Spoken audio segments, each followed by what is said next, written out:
Vandag vra ons 'n vraag. Hoe ver kon Jeremia in die toekoms insien? Die teks waarmee saamgaan sê, kyk daar kom daar, is die uitspraak van die Here dat ek met die huis van Israel en die huis van Juda 'n nuwe verbond sal sluit. Jeremia 31. Het Jeremia dan in sy gees dit al gesien? Ons praat vandag oor liefde wat volhou tot die einde. Natuurlik kan dit net God se liefde wees, maar ons bly die passiewe ontvangers daarvan. Tog weef God ons omstandighede en planne in by die weefstuk van sy handewerk in ons. Ek loop 'n vreeslike interessante verhaal daaroor raak, wat ek graag met jou wil deel. Vat dit saam met jou, soos die lewe met jou vorentoe stoom. Dit gaan oor die profeet Jeremia, 'n man wie se lewe vir ons altyd verstommend sal bly. Die inleiding tot sy boek begin mos so, die woorde van Jeremia, seun van Hilkia, uit die priestergeslag van Anatot.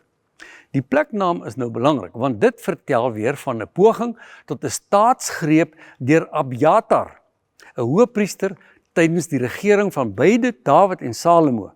Hy was voorvader van Jeremia. Hy was die sleutelfiguur in 'n poging om die koningskap te kaap, weg van Salomo af na 'n ander seun van Dawid toe, Adonia. Gaan lees die storie in 1 Konings 1 vers 7. Nogal 'n sappige storie wat lekker Netflix storie sal kan maak. Kortom, die staatsgreep misluk en Abjatar word verban na die grond in die familie se besit by Anatot. Gaan lees dit in 1 Samuel 2. Daar is skrifgedeeltes wat wys dat Jeremia deel uitmaak van 'n bitter ongelukkige familiegeskiedenis. Dit begin by die priester Eli, wat ook nogal Jeremia se voorvader was.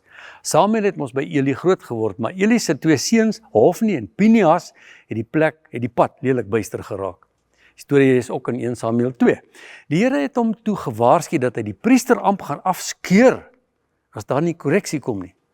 Dit het waarskynlik gebeur toe een van sy nasate, eintlik einste Abjatar, enkele jare later terwyl koning Dawid se einde naderskuif, probeer om sy invloed te gebruik om die koningskap aan Adonia toe te ken.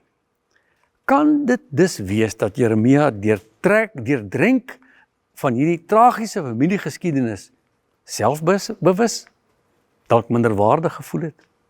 En tog doen die Here baie moeite met Jeremia, met sy roeping. Nog voordat ek jou gevorm het in die baarmoeder het ek jou geken.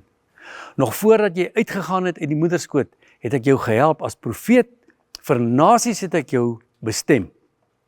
Lyk dan vir my asof Jeremia se familiegeskiedenis hom die perfekte kandidaat gemaak het om te preek oor God wat alles nuut maak, wat mislukkings transformeer en liefde wat wek tot die einde en tot die einde toe volhou. Terug by jou.